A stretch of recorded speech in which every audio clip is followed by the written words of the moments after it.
1 tahun berikutnya saya menjadi salah satu ketua dengan jumlah anggota terbesar di tanah air kita. Dan setelah itu saya masuk biara menjadi seorang biarawati atau suster.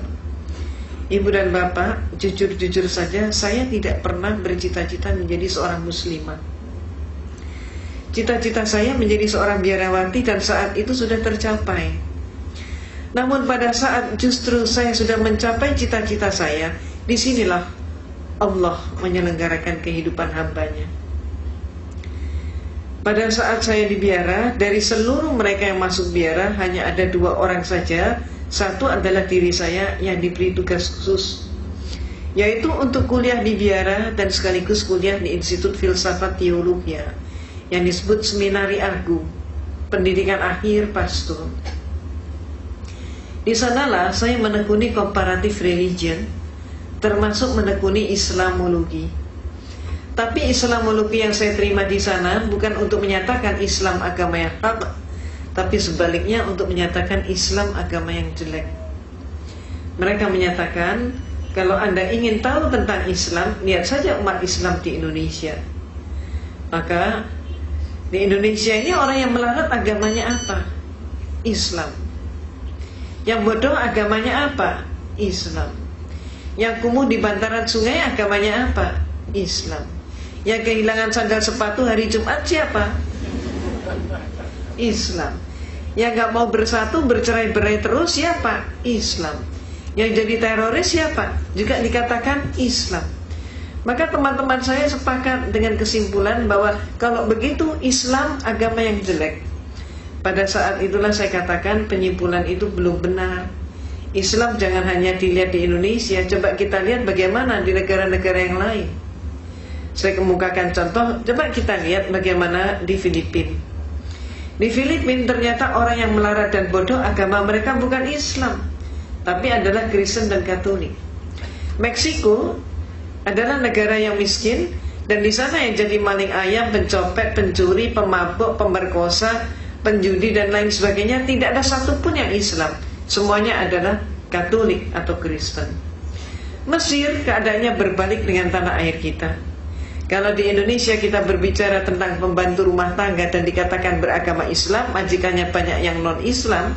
Tapi kalau di Mesir terbalik. Di Mesir justru majikan beragama Islam dan pembantunya justru Kristen dan Katolik. Dan selaris yang paling murah mereka datangkan dari Filipina yang beragama Katolik. Irlandia adalah sebuah negara yang tidak pernah selesai dengan konflik internal antara selatan dan utara. Dan yang konflik itu tidak melibatkan seorang pun yang Islam. Semuanya yang konflik adalah orang Protestan dengan orang Katolik. Mereka itulah yang saling membantai dan saling membunuh.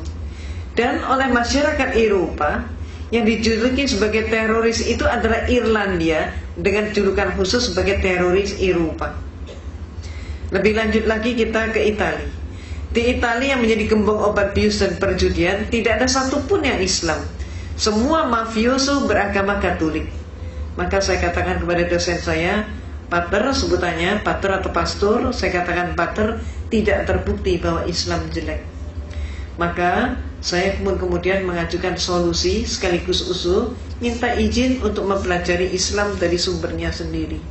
Izin diberikan, tapi dengan satu instruksi, mencari kelemahan Islam.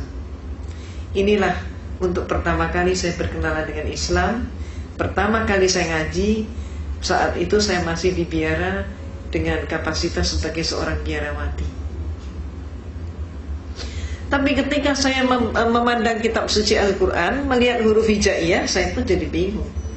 Ayat ini mana yang depan, mana yang belakang, mana yang atas, mana yang bawah, bingung sekali. Saya amati bentuk hurufnya, lebih bingung lagi. Hurufnya ini kok panjang-panjang, bulat-bulat seperti cendol. Saya nggak mampu. Maka akibatnya, karena keterbatasan waktu, saya putuskan saya harus ngaji dari terjemah. Ketika pertama kali saya memegang terjemah, apa yang terjadi? Keliru juga. Ayat Allah yang saya pelajari itu bukan dari depan ke belakang, tapi kebalik dari belakang ke depan. Dan akibatnya, yang pertama kali saya pelajari adalah surat Al-Ikhlas. Qul wallahu ahad, Allahu samad, lam yalid wa lam yulad wa lam yakul lahu kufuwan ahad. Malamnya saya ngaji surat Al-Ikhlas, persis pagi harinya saya mendapatkan kuliah teologi di mana dosen saya menyatakan Tuhan itu satu tapi pribadinya tiga. Inilah penyelenggaraan Allah. Sehingga malam harinya ada kekuatan yang mendorong saya untuk kembali ngaji. Allahu Ahad. Ini yang benar menurut suara hati saya begitu. Maka hari-hari berikutnya saya dialogkan dengan dosen saya. Saya katakan, Pater, saya belum paham hakikat Tuhan.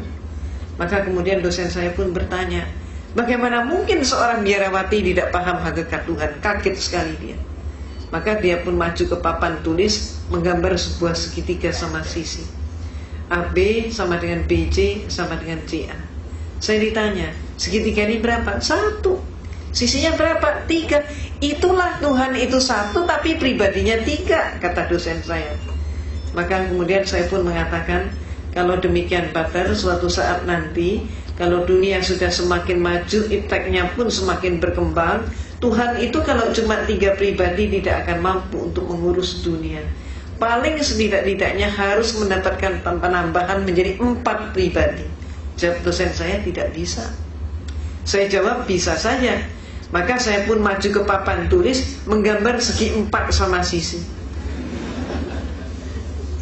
Kalau dosen saya menyatakan Tuhan itu pribadinya 3 dengan menggambar segitiga, maka saya gambar segi 4 sama sisi, sah-sah saja kalau saya katakan Tuhan itu pribadinya 4. Apa kata dosen saya? Tidak boleh. Kalau tadi tidak bisa, sekarang menjadi tidak boleh. Maka kemudian saya tanya, kenapa? Jawabnya, ini dogma. Dogma adalah hukum atau aturan yang dibuat oleh pemimpin gereja. Maka saya tanya, Pater, kalau saya belum paham dogma itu bagaimana?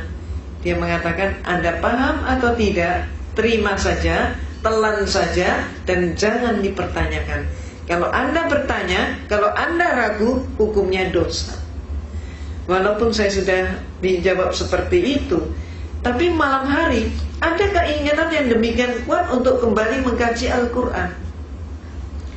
Demikian terus-menerus terjadi, sehingga saya pun semakin ingin berdialog dengan dosen saya tentang masalah konsep Tuhan, tentang masalah tauhid, kalau kita menyebutnya demikian. Maka antara lain saya pernah bertanya, Pater, yang buat meja ini siapa? Saya pernah bertanya begitu. Maka kemudian dosen saya nampak dia menangkap ada sesuatu yang lain di balik pertanyaan saya. Dia tidak mau menjawab, bahkan saya disuruh menjawab sendiri. Dan saya pun menjawab. Saya katakan, Pater, kalau menurut saya yang membuat meja ini pasti tukang kayu. Lalu kenapa? Pasti tanya lagi dia. Saya jawab, kalau menurut saya meja ini walaupun dibuatnya setahun yang lalu, sampai 100 tahun kemudian meja ini tetap meja, tidak berubah menjadi tukang kayu, dan tidak ada satu pun meja yang mampu mengubah dirinya menjadi tukang kayu. Tukang kayu tidak boleh dipersamakan dengan meja. Maka dia pun bertanya, apa maksud Anda? Saya katakan, Pater, menurut pengamatan saya, Tuhan itu menciptakan alam semesta dan seluruh isinya termasuk manusia. Maka ada manusia yang dilahirkan setahun yang lalu, sampai 100 tahun kemudian ternyata dia tetap manusia. Bahkan sampai kiamat pun manusia tetap manusia. Tidak ada satu manusia pun yang mampu mengubah dirinya menjadi Tuhan, dan Tuhan tidak boleh dipersamakan dengan manusia. Malamnya saya ngaji lagi, dan hari-hari berikutnya saya dialog lagi, saya diskusi lagi. Saya pernah menyatakan juga, Pater, siapa yang melantik RB? Saya ditertawakan kali ini. Bagaimana mungkin seorang biarawati nggak ngerti siapa yang melantik RW? Maka saya jawab, sebetulnya saya mengerti. Maka kemudian dia baru terhenyak, dia kaget sekali. Apa sih maksud Anda? Dia tanya. Coba menurut Anda siapa? Coba silakan jawab. Bertubi-tubi saya digitukan. Dan kemudian saya katakan, Pater, kalau menurut saya yang melantik RW pasti eselon di atasnya, lurah ataupun kepala desa.